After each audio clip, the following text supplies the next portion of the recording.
लोकतंत्र के मंदिर में, अच्छा वो आपने याद दिला दिया। जो लोग कहते हैं कि लोकतंत्र का मंदिर है, कितने करोड़ का बनाया, बताइए पोस्टमार्टम के लिए पैसे लिए जा रहे हैं। पोस्टमार्टम के लिए पैसे, ये क्या मुख्यमंत्री है और क्या उनके डिप्टी सीएम है? डिप्टी सीएम का स्वास्थ्य खराब है मुझे लगता है। समाजवादी पार्टी के राष्ट्रीय अध्यक्ष अखिलेश यादव ने मैनपुरी में मीडिया से बातचीत के दौरान बीजेपी और प्रदेश सरकार पर जमकर हमला बोला। सपा प्रमुख ने कहा कि सूबे के डीजीपी ही नहीं बल्कि मुख्यमंत्री भी कार्यवाहक हैं। अखिलेश ने कहा कि पिछले 3 डीजीपी कार्यवाहक मिले, इससे सूबे की कानून व्यवस्था पर असर पड़ता है। उन्होंने आगे कहा कि बीजेपी भू माफिया बन गई है। मैनपुरी से लेकर अयोध्या तक बीजेपी के नेता जमीनों पर कब्जा कर रहे हैं। जरा वीडियो देखिए। लोकतंत्र के मंदिर में, अच्छा वो आपने याद दिला दिया। जो लोग कहते हैं कि लोकतंत्र का मंदिर है, कितने करोड़ का बनाया, बताइए पोस्टमार्टम के लिए पैसे लिए जा रहे हैं।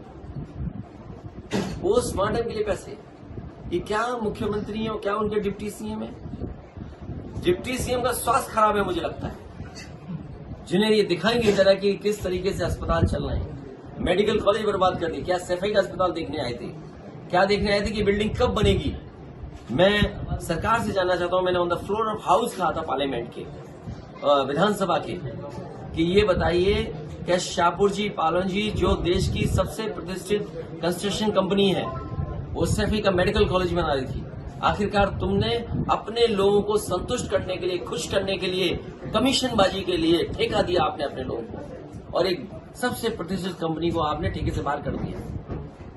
ये सोचिए, ये हालत है इनकी। तो इनका स्वास्थ्य अच्छा विभाग है, इनका खुद स्वास्थ्य गड़बड़ा गया है।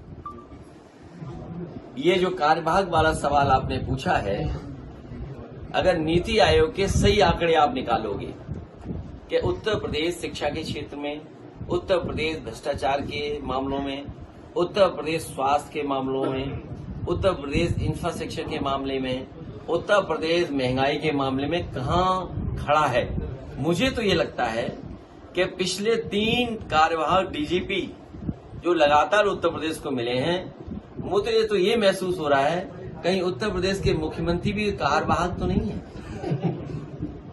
उत्तर प्रदेश का डीजीपी कार्यवाहक नहीं है, उत्तर प्रदेश के मुख्यमंत्री कार्यवाहक हैं। क्योंकि अगर नीति आयोग के अगर आंकड़े आप देखोगे तो किसी क्षेत्र में काम ही नहीं हुआ। आप मैनपुरी के रहने वाले हो, क्या मिला मैनपुरी को बताओ आप?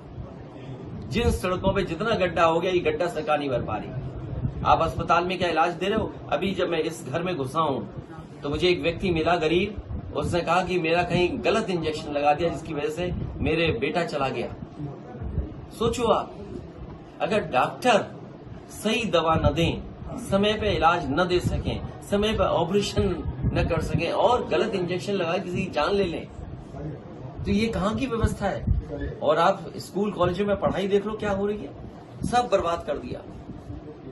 बिजली कितनी महंगी है, सिलेंडर कितना महंगा है, वही बातें हम दोबारा आपसे कहें। और गेहूं आप पता कर लेना, 1 किलो भी गेहूं सरकार ने नहीं खरीदा, प्राइवेट कंपनियों को लाइसेंस दे दिया, पूरा आपका गेहूं खरीद करके मुंबई और न जाने कहां चला गया, कुछ पानी के हवाई जहाज से विदेश चला गया गेहूं। सपा प्रमुख ने कहा कि सूबे का प्रशासनिक अमला बीजेपी के लोगों को जमीन पर कब्जा करवा रहा है। अगर सभी रजिस्ट्री निकाल ली जाए तो बीजेपी के लोगों की पोल खुल जाएगी। अखिलेश यादव ने कहा कि यूपी में कानून व्यवस्था बदहाल है, अपराधी दिन दहाड़े वारदातों को अंजाम दे रहे हैं।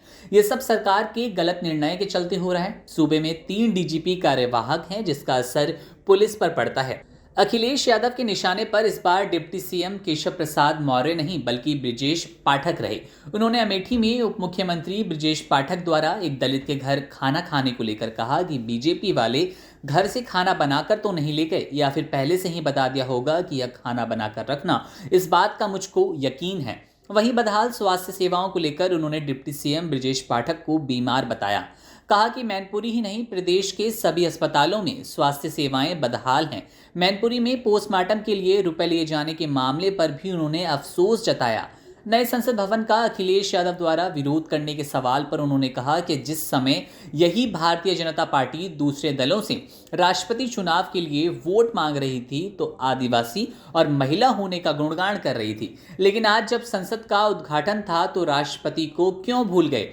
कहा कि इस देश में सबसे ज्यादा नुकसान अगर किसी ने किया है तो वो छुआछूत ने किया है। धरती पर इस तरीके का भेदभाव आम आदमी से छुआछात करने को नहीं सिखाता।